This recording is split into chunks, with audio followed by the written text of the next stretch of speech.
Hi everyone. Okay, let's take a look at the sum of these data types.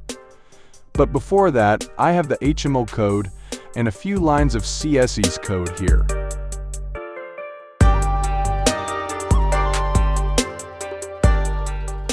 Okay, see, if I add up the string data type with the number data type, then the result, the number data type, will turn into a string data type.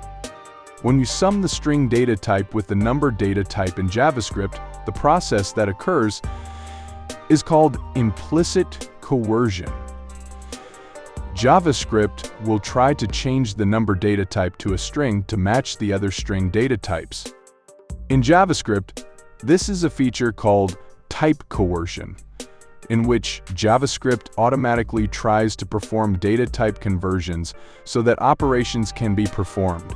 In this case, JavaScript assumes the addition operation or the addition operator on the string and number data types will result in a string data type.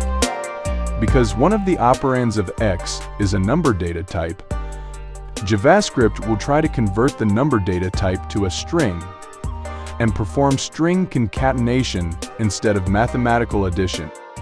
It's important to remember that implicit conversions can result in unwanted or unexpected behavior. To avoid errors and ensure the desired operation, it is best to perform data type conversions explicitly using functions such as number or parsing before performing any mathematical operations. Okay, let's make a different case study. I'll try to display the output inside the HTML to make it easier. You can ignore the line of code for fetching the HTML document and focus on the data type that we will define later. This is a simple line of code, and here I will use the pop-up box prompt as input from the user, which will generate a data type, which later results from this sum will be displayed on the website page.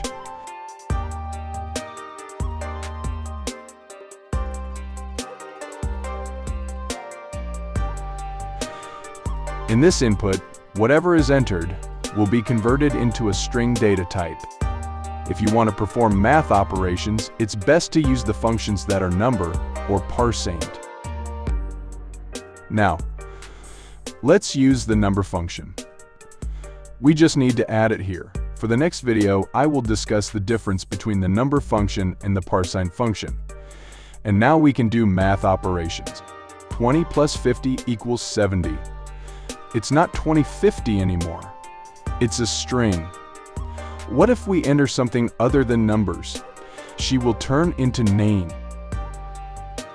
Okay, maybe that's it.